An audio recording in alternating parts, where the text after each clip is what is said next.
Hi guys, it's time for another book reading. Today we are reading Friday Black by Nana, Kwame, Adjei, Brenyah, I believe. I hope I said that right.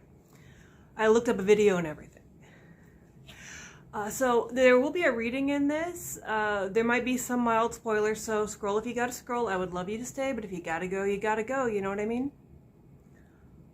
So I want to talk about the part I'm reading. I'm not reading my favorite part. My favorite part is the final paragraph of this book. And I'm not going to read it, not because of informational spoilers, because it's a Savasana moment.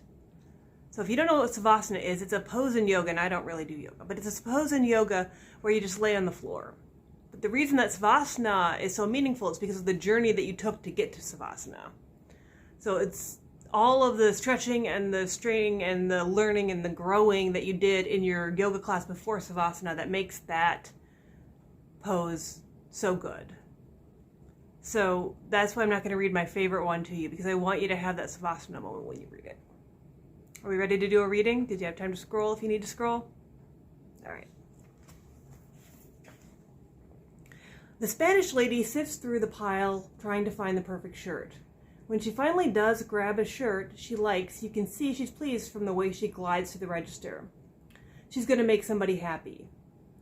You have to grab for happiness in places like this, because there isn't enough to go around for everybody.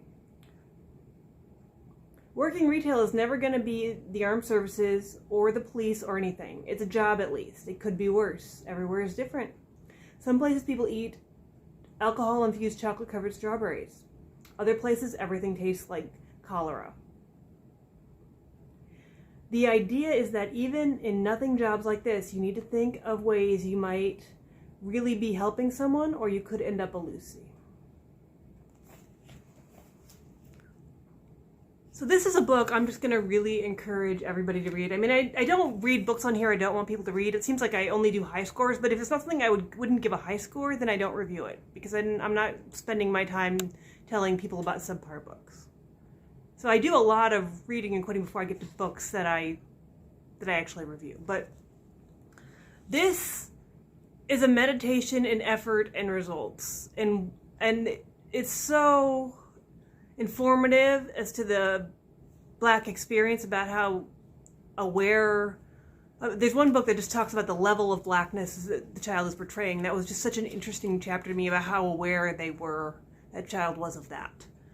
But it's about the frustrating of putting in so much effort and getting nowhere, and also the horrible effects of being able to do whatever you want and it having no effect. It's you're either trapped in an incredibly heavy state or by the unbearable lightness of being. And it's just such a meditative thing, and it's in your face, and sometimes it's uncomfortable, and it's lyrical, and there's just so much light and darkness and everything in between in this book. It was really a moving read for me, and I enjoyed it a lot. By the time you got to the end, it really just has you thinking about the little things that we don't take into consideration, how much effort it takes just to maintain, like constantly treading water. I would really highly recommend everyone read this book. I liked it a lot. So 5 out of 5. Friday Black. Nana, Kwame, Adjei, Brenyah. Go get it.